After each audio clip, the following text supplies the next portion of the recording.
Pastaj pejgamberi alayhi salatu wassalam i tha Ibn Abbasit, edhe dije sikur ummeti apo sikur njerëzimi me u mbledh, me u bashkue për me ta bëni të mirë, të cilën nuk ta ka caktuar Allahu, kur nuk munden me ta bëa të mirë. Edhe kur s'ke mujt apo s'ke me mujt me marrë çat mirën për njerëzve të cilën s'ta ka caktuar Allahu. Andaj duhet me kërkue, duhet me shpresue dhe duhet me i prit të gjitha të mirat, çfarë do qofshin ato, çfarë do qofshin ato prej krijuesit e jo prej krijesave. Andaj pra, mos u shqetëso, mos u mërzit, gjanat janë të qarta, atë mirë që ta ka caktuar Allahu ki me marrë, e atë mirë që s'ta ka caktuar Allahu krejt njerëzimi me mbledhe me thonë, po dojna me ta dhonë, nuk kanë me mujt me ta dhonë. Apo i shifni këta mbretërit që janë atje ka Lindja, ose ka mbretër edhe ka Evropa, kur vjen ai momenti i fundit, mbledhen këtë aty këshilltar, e mbledhen mjek familjar, e specialista, e eksperta të shëndetësisë me mujt pak me ashtu jetën.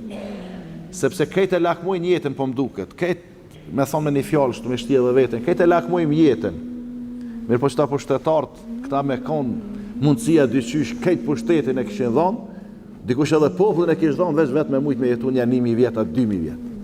Edhe mundohen me ndimu krejti madhi vogël, edhe janë nxirrin zemrën, janë ndrojnë veshte, janë ndrojnë mëlqine, ja bojnë ato, janë ndrojnë synin e veshën e këtë. Vjen e gjeli, vjen momenti i vdekjes, ja merr shpirtin, krejt mi trupin e tina, s'munden me anal.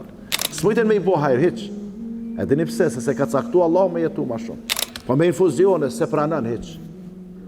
E keni po para vdekjes, tash po i shohim edhe në për familjet tona, vjen aty ekipi mjekësor, mundohet infuzion dore, infuzion kome, infuzion koke, infuzion mbarke, ku diu në gjithkund, as nivel nuk i funksionon. E dini pse? Se ka harxhuar rrezikun. Edhe s'ka këtu mundi. Po ashtu ka thonë pejgamberi sallallahu alajhi wasallam, po sikur krejt njerëzimi të mblidhen, të bashkohen me ta bëni të keqe, të cilën nuk e ka caktuar Allah, me të bë dëm, me të bë zarar ty, po Allah se ka caktuar çat dëm. Krejt mu mbledh, nuk kanë me ta bë asnjë dëm, asnjë të keqe, përveç ato që e ka caktuar Allahu për ty. Që të me i pas parasysh në përditshmërinë tonë, shumë na kishin ndihmu me qenë ma burrat mirë, edhe gratë me qenë ma gratë mira, edhe trit me qenë ma trit mirë, edhe baballarët me qenë baballarë ma të mirë, edhe këta që udhëheqin shtetin me qenë udhëheca ma të mirë, edhe të tjerët në profesionet e tyre me qenë ma të mirë.